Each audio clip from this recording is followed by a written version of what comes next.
औज़ुबिल्लाहिमिनश्शैतानिर्रजीम बिस्मिल्लाहिर्रहमानिर्रहीम। हमारा आज का मौजू है अकम्प्लिस, जिसको अप्रूवर भी कहते हैं और शरीक जुर्म भी कहते हैं।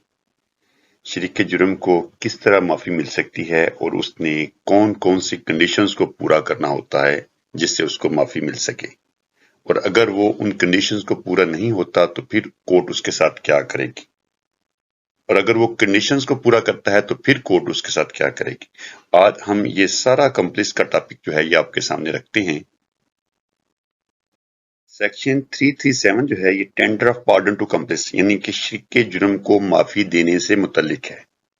शरीके जुर्म को सिर्फ और सिर्फ जो है ये कोर्ट माफी दे सकती है। It is a pure discretion of the court.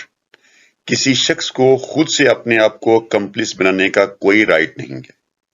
कोई शख्स ये नहीं कह सकता कि मुझे जो है ये अकम्प्लिस डिक्लेयर करके मुझे माफी दे दें। It is pure discretion of the court. Court ने ये देखना है कि क्या वो किसी शख्स को माफी दे सकती है या नहीं दे सकती, सेक्शन 337 के तहत। अब क्या हर जुर्म में कोर्ट जो है वो अकम्प्लिस को माफी दे सकती है? इसके लिए जो सेक्शन 337 है उसमें 4 पॉइंट्स दिए गए हैं जिनके तहत कोर्ट जो है ये माफी दे सकती है। सबसे पहला ये है कि वो मुकदमा जो है जिसमें अकम्प्लिस को माफी देनी दरकार हो वो जो है वो ट्राइबल बाय हाई कोर्ट या सेशन कोर्ट हो। इसमें जो दूसरी कंडीशन है वो ये है कि उस मुकदमे में सजा जो है वो कम से कम 10 साल हो। और इसमें जो तीसरी कंडीशन है वो ये है कि वो मुकदमा जो है वो सेक्शन 211 पीपीसी के तहत जो है वो पनिशेबल हो, और उसमें जो सजा है वो कम से कम 7 साल हो।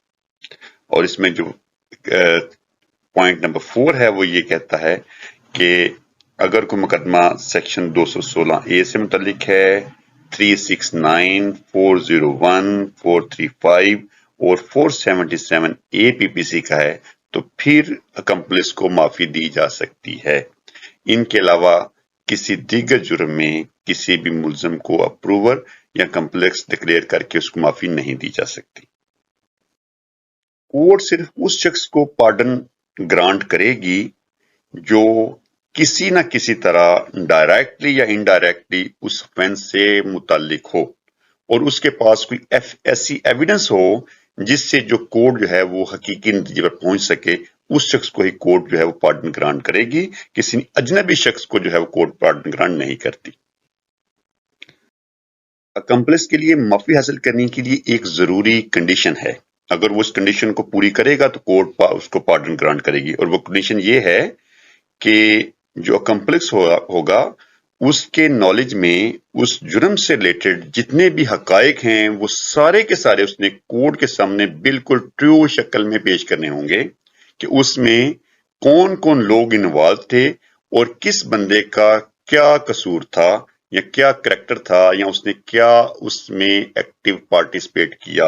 वो सारी की सारी बातें जो हैं वो कोर्ट को बिल्कुल हकीकी तौर पे सच्चाई के साथ बताएगा, तो फिर ही वो जो है वो सेक्शन 337 के तहत पार्डन का हकदार होगा। पार्डन ग्रांट करने के लिए कुछ स्पेसिफिक स्टेज नहीं है। अकम्प्लिस को इन्वेस्टिगेशन स्टेज की ऊपर पार्डन ग्रांट की जा सकती है और ट्रायल की किसी स्टेज पे भी उसको पार्डन ग्रांट की जा सकती है। इसके लिए महसूस नहीं है कि जो ट्रायल जो है ये फलां स्टेज पे हो तो फिर ही पार्डन ग्रांट की जा सकती है। ये ओपन है, इन्वेस्टिगेशन में भी ओपन है और ट्रायल में भी ओपन है कि इवन फैसला सुनाने से पहले भी कोर्ट किसी को पार्डन ग्रांट कर सकती है।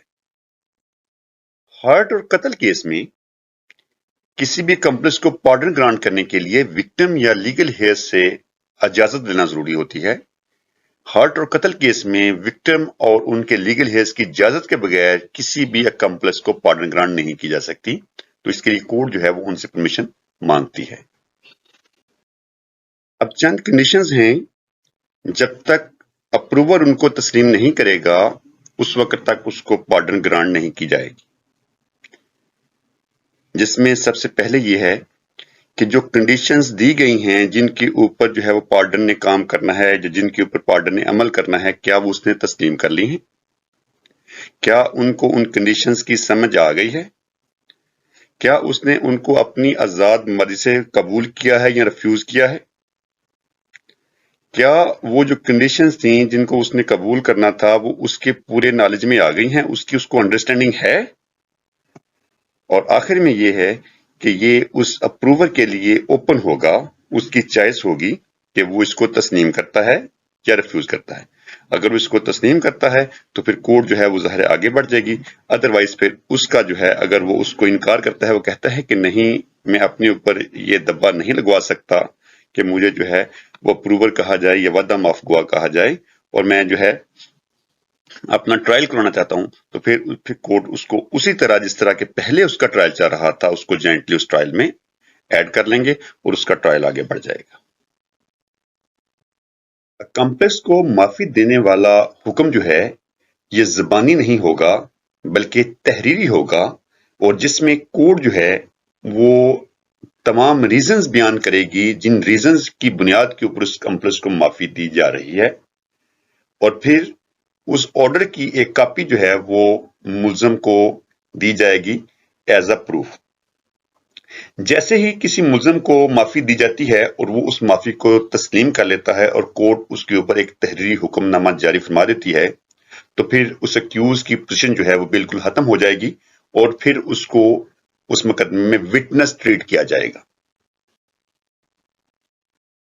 कंप्लेक्स की एविडेंस को कानून शहादत के दो आर्टिकल जो हैं वो बयान करते हैं, आर्टिकल 16 और आर्टिकल 129 की इलस्ट्रेशन बी।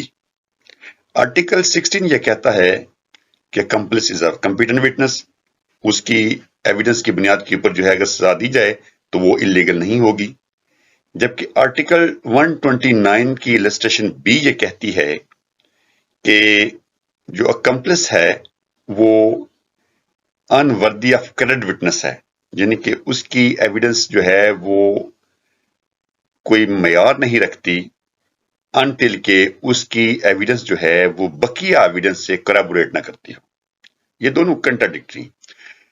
अगर हम इनको मिला के पढ़ें तो फिर ये समझ आती है कि अकम्प्लिस की एविडेंस जो है ये बकिया एविडेंस से करैबोरेट होना जरूरी है। अगर ये इंटायरली डिफरेंट होगी तो फिर हम इसको जो है वो क्रेडिट नहीं दे सकते।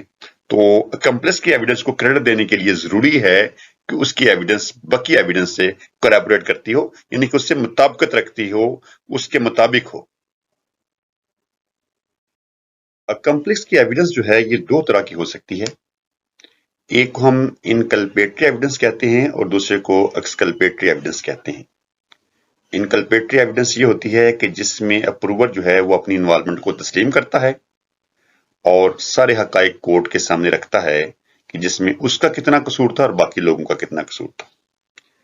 और जो एक्सकल्पेटरी एविडेंस है वो ये होती है कि जिसमें जो अप्रूवर है वो अपने आप को बिल्कुल उस मुकदमे से अब्सॉल्व कर ले, वो ये कहे जी कि उसका कोई कसूर नहीं है और उसको वो जस्टिफाई करे कि इस तरह उसका कोई कसूर नहीं है और उस जुर्म से बिल्कुल इनकार कर दे कि उसकी उसमें किसी किस्म की कोई इन्वॉल्वमेंट थी। 1982 SCMR पेज 1110 ये कहती है कि अगर किसी अकम्प्लिस की एविडेंस जो है ये मुकम्मल तौर पे एक्सकल्पेटरी हो तो वो रिलायबल नहीं है।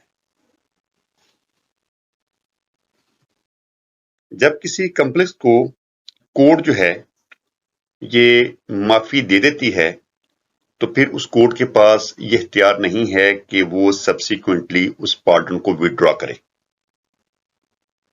और न ही कोर्ट के पास ये इख्तियार है कि कोर्ट ये डिसाइड करे कि जो अप्रूवर ने एविडेंस दी है वो ट्रू है या रॉन्ग है, वो उन कंडीशंस के मुताबिक है या नहीं है। ये प्योरली पब्लिक प्रोसिक्यूटर की डोमेन है कि जब ट्रायल कंक्लूड हो जाएगा तो सेक्शन 339 सीआरपीसी के तहत पब्लिक प्रोसिक्यूटर जो है वो एक सर्टिफिकेट जारी करेगा जिसमें वो ये कहेगा कि क्या अप्रूवर ने कंडीशंस को ब्रेक किया है या उनके मुताबिक ही एविडेंस दी है। मजिस्ट्रेट के पास या कोर्ट के पास कोई इख्तियार नहीं कि वो अपनी मर्जी से या अपनी असेस से या अपनी राय से किसी अकम्प्लिस की पार्डन को विड्रॉ करे। जब किसी अप्रूवर को पार्डन ग्रांट की जाती है तो फिर उसको डिटेंशन में रखा जाता है जब तक कि उस मुकदमे का फैसला ना हो। और ये जो डिटेंशन है ये जुडिशियल होती है, इसको किसी भी तरह पुलिस डिटेंशन नहीं कहा जाता। और इसका मकसद सिर्फ ये होता है कि अप्रूवर को महफूज रखा जाए। इस डिटेंशन का मतलब हरगज ये नहीं है कि उसको बतौर सजा जो है वो डिटेंशन में रखा जा रहा है, ताकि वो प्रोटेक्ट रहे, उसको कोई नुकसान ना पहुंचा सके, क्योंकि उसके बाद ये स्टेट की रिस्पॉन्सिबिलिटी है कि वो उसकी लुक आफ्टर और उसकी प्रोटेक्ट करे। सेक्शन 338 कहता है कि जजमेंट पास होने से पहले किसी वक्त भी अकम्प्लिस को पार्डन ग्रांट की जा सकती है। ये पार्डन जो है ये सेशन कोर्ट ग्रांट कर सकता है, हाई कोर्ट ग्रांट कर सकता है, या officer in charge of the prosecution in the district जो है ग्रांट कर सकता है। और इस सेक्शन का जो दूसरा हिस्सा है वो ये कहता है कि जब किसी अप्रूवर को पार्डन ग्रांट की जा सकती है तो इसका को-अक्यूज जो है इसके ऊपर ऑब्जेक्ट नहीं कर सकता, क्योंकि जब ये बतौर विटनेस कोर्ट में आएगा तो को-अक्यूज के पास पूरा हक हासिल होगा कि वो इसके ऊपर क्रॉस एग्जामिन कर सके। इसलिए को-अक्यूज जो है किसी मुल्जिम को पार्डन ग्रांट करने पर एहतजाज या ऑब्जेक्ट नहीं कर सकता। सेक्शन 339 सीआरपीसी जो है ये कहता है कि जैसे ही ट्रायल कंक्लूड होगा तो उसके बाद फिर पब्लिक प्रोसिक्यूटर ने एक सर्टिफिकेट देना होगा कि जो अकम्प्लिस को पार्डन ग्रांट की है क्या उसने उन कंडीशंस को जो उसके साथ सेटल हुई थी, जिसको उसने तस्लीम किया था, उसने ऊपर पूरा उतरा है या नहीं उतरा। अगर तो वो उनके ऊपर पूरा उतरा है तो कोर्ट उसके मुताबिक उसकी क्विटल का ऑर्डर कर देगी। और अगर पब्लिक प्रोसिक्यूटर ने सर्टिफिकेट ये दिया हो कि जो अकम्प्लिस है उसने कंडीशंस के बरअक्स एविडेंस दी है, उसने झूठी एविडेंस दी है, उसने बहुत सारे हकाइक को छिपाया है, दीदा दिनिस्ता छिपाया है, तो फिर कोर्ट जो है वो उसका ट्रायल करेगी दूसरे मुल्जमान के साथ। जब पब्लिक प्रोसिक्यूटर ने सेक्शन 339 के तहत जो सर्टिफिकेट पेश किया हो उसमें ये इल्जाम लगाया हो कि जो अकम्प्लिस है इसने विलफुली हकाइक को छिपाया है और इसने विलफुली कोर्ट में झूठी शहादत पेश की है, तो कोर्ट फिर सबसे पहले मेन ट्रायल को प्रोसीड करने से पहले इस पॉइंट को कंसीडर करेगी कि क्या जो अकम्प्लिस ने एविडेंस दी है, जो उन कंडीशंस के मुताबिक एविडेंस नहीं दी, क्या ये किसी गलती की वजह से है या उसने विलफुली हकाइक को छिपाया है और विलफुली झूठी शहादत दी है। What is wilful concealment? Wilful concealment ऐसी कंसीलमेंट को कहते हैं जब प्रोसिक्यूशन ये साबित कर दे कि अप्रूवर के पास ये वाले हकाइक थे जो उसने दीदा दिनिस्ता कोर्ट को बयान नहीं किए या गलत बयान किए हैं, तो उसको विलफुल कंसीलमेंट कहते हैं। सिर्फ उसका अब्सकॉन्ड कर जाने को विलफुल कंसीलमेंट नहीं कहेंगे। जब ये साबित हो जाए कि किसी अप्रूवर ने विलफुल कंसीलमेंट की है या फॉल्स एविडेंस दी है, तो फिर कोर्ट जो है विलफुल कंसीलमेंट करने या फॉल्स एविडेंस देने पर उसके खिलाफ मेन ट्रायल के साथ साथ पर्जरी के तहत भी ट्रायल करेगी। और जब किसी अप्रूवर के खिलाफ पर्जरी के तहत ट्रायल करना दरकार होगा तो उसके लिए फिर हाई कोर्ट से परमिशन दरकार होगी। हाई कोर्ट की परमिशन के बगैर अप्रूवर के खिलाफ पर्जरी के तहत ट्रायल नहीं हो सकता। और ये याद रखिएगा कि अप्रूवर की जो एविडेंस होगी वो उसके खिलाफ किसी भी स्टेज के ऊपर या किसी दीगर मुकदमे में भी इस्तेमाल हो सकती है। सेक्शन 339A सीआरपीसी ये कहता है कि अप्रूवर के खिलाफ प्रोसीडिंग कमेंस करने से पहले उससे पूछा जाएगा कि क्या उसने जिन कंडीशंस के बुनियाद के ऊपर उसको पार्डन ग्रांट की है उनकी कंप्लायंस की है कि नहीं की, और उसका बयान लिख लिया जाएगा।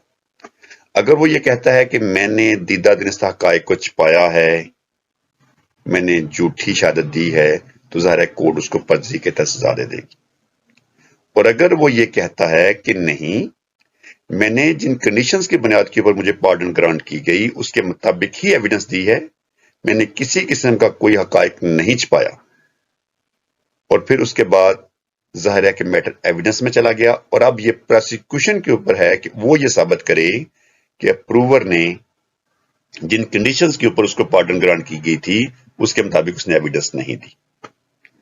کورٹ جو ہے مین افینس کو جس کے تحت وہ ٹرائل پروسیڈ ہو رہا ہے اس کا فیصلہ کرنے سے پہلے سب سے پہلے یہ فیصلہ کرے گی کہ کیا جو کمپلس تھا اس نے جن کنڈیشنز کے اوپر اس کو پارڈن گرانٹ کی گئی اس کے مطابق اس نے ایویڈنس دی ہے کہ نہیں دی۔ اگر تو یہ ثابت ہو جائے کہ اس نے ان کنڈیشنز کے مطابق ہی ایویڈنس دی ہے تو کورٹ اس کو کوئٹ کر دے گی، اور اگر یہ ثابت ہو جائے کہ نہیں اس نے جھوٹ بولا ہے، اس نے پرجری کی ہے، تو پھر کورٹ اس کو مین افینس کے ساتھ ساتھ پرجری کے تحت بھی سزا دے گی۔ یہ تھا سارا اکمپلکس کا لا، جس میں اکمپلکس جو کے متعلق ہم نے تفصیل کے ساتھ اس کے جو سارے موڑ تھے وہ آپ کے سامنے رکھے۔ امید ہے کہ اکمپلکس والا سارا چیپٹر جو ہے یہ آپ کے ویل نالج میں آ گیا ہوگا۔ اللہ تعالیٰ آپ کا حامی و ناصر ہو۔